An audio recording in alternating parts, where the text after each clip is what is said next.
오늘은 대규모 지진 피해가 있었던 튀르키예 가지안테프에서 남서쪽으로 2시간 떨어진 오스마니에 캠프에 구호물품을 배분하는 날입니다. 새벽 4시 30분에 공항으로 이동해 7시 35분 비행기를 타고 9시가 다 되어 가지안테프에 도착했습니다. 가지안테프 공항에는 JTS와 함께 구호물품을 배분하고 있는 튀르키예 단체 샤팍의 활동가 와합님이 마중 나와 있었습니다. 반갑게 인사를 나눈 후 숙소에 짐을 풀고 바로 샤팍 단체의 대표와 함께 오스마니에 캠프로 이동했습니다.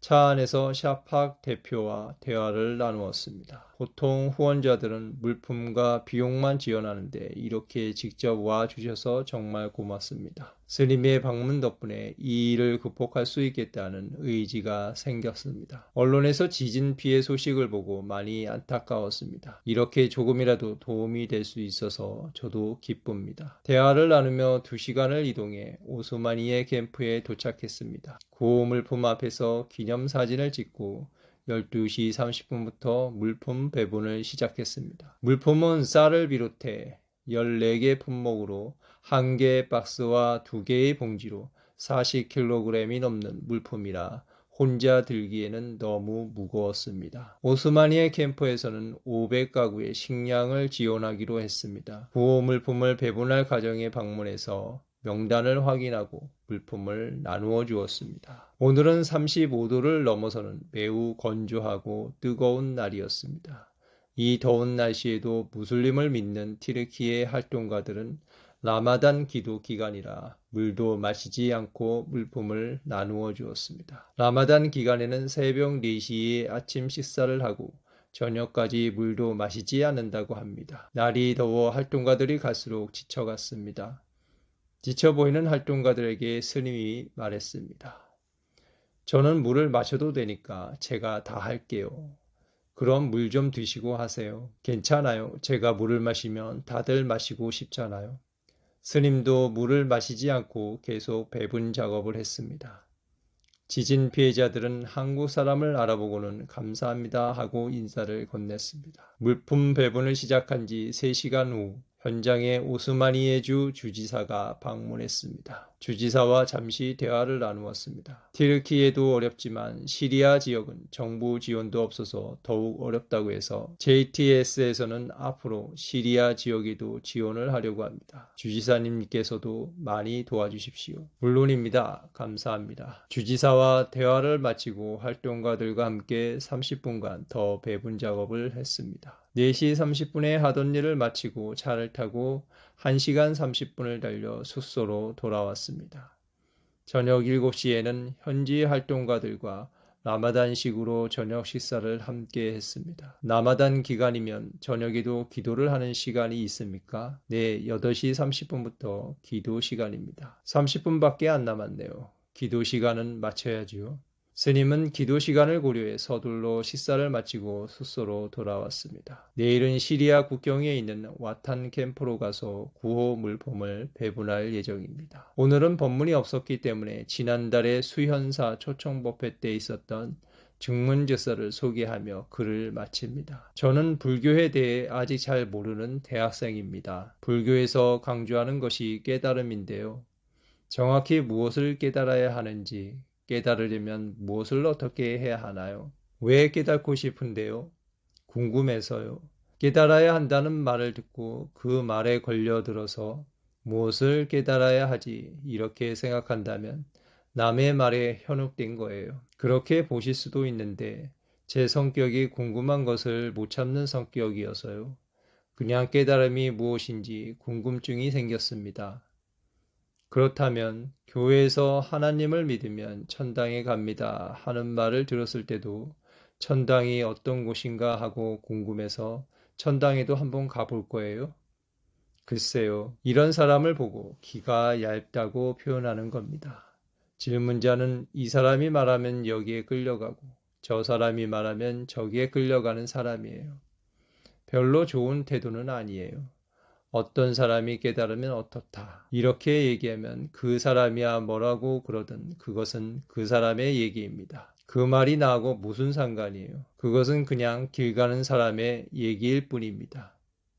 나한테 정말 필요해서 물어보고 안 후에 직접 해봐야 딱 내 것이 됩니다. 여러분 중에 이런 분들이 있어요. 어떤 스님이 지나가다가 자신의 자녀를 보고 아이고 이 아이는 단명합니다. 단명을 막으려면 부족을 사야 합니다. 하고 말하는 소리를 듣고 놀라서 저한테 찾아와서 그 스님이 말이 맞습니까? 안 맞습니까? 이렇게 묻습니다. 그것은 그 스님한테 물어봐야지 왜 저한테 물어요? 그걸 저한테 묻는 사람의 마음을 분석해 보면 어떻습니까? 첫째, 길 가던 사람의 말에 끄달린 거예요. 둘째, 그 스님의 말이 믿어지면 부적을 사면 되잖아요. 부적을 사지 않고 저한테 물어보는 이유는 값이 너무 비싼 거예요. 100원만 내면 된다고 했으면 저한테 물어보러 안 왔겠죠. 돈을 어떻게 좀 적게 드리고 문제를 해결할 수 없을까? 이런 생각을 하는 겁니다. 이런 욕심에서 고뇌가 생기는 것이지 그 스님에게 문제가 있는 건 아니에요. 우리가 일상에서도 수도 없이 보잖아요. 이 사람은 이렇게 주장하고 저 사람은 저렇게 주장하고 이 사람은 이런 물건을 갖다 놓고 사라고 하고 저 사람은 저런 물건을 갖다 놓고 사라고 합니다. 나는 그 중에서 내가 필요한 걸 선택하면 됩니다. 일일이 따라다니면서 진짜인지 가짜인지 확인할 수가 없습니다. 깨달음이 무엇인지를 말하기 전에 일단 그걸 먼저 지적하고 싶어요. 깨달음이 무엇인지에 대해 얘기를 하는 순간 깨달음과는 거리가 먼 깨달음에 대한 지식을 얘기하게 됩니다.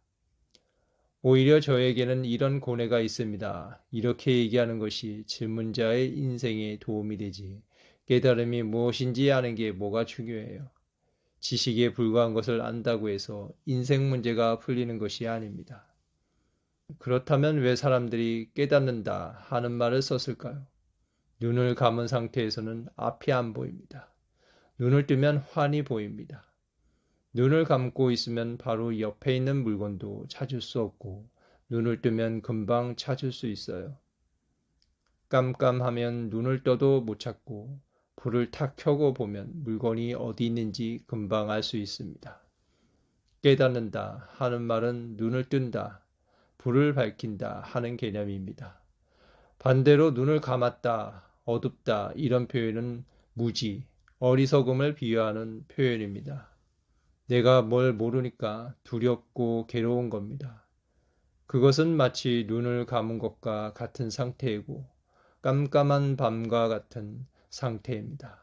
그런데 내가 눈을 뜨고 불을 밝혀서 보면 문제를 해결하기가 굉장히 쉬워집니다. 깨달음을 표현하는 다른 말은 꿈에서 깬다 하는 표현도 있습니다. 꿈에서 강도에게 쫓기고 있다고 합시다.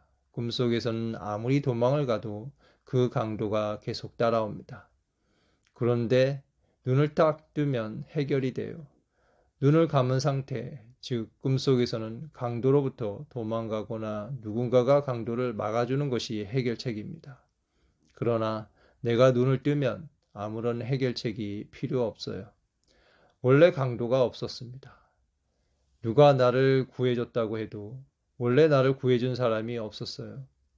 문제가 해결됐다고 해도 원래 해결할 문제가 없었어요. 눈을 뜬다는 것은 본래 문제가 없는 줄을 아는 거예요. 꿈에서 깬다 하는 표현처럼 여러분들이 어떤 고뇌로부터 벗어나게 되면 괴로워할 일이 아니었구나 하고 알게 됩니다. 그럼 제가 이해한 대로 깨달음을 설명하자면 있는 그대로 보면 괴로울 일이 없다 이렇게 받아들이면 될까요? 정리는 잘하네요.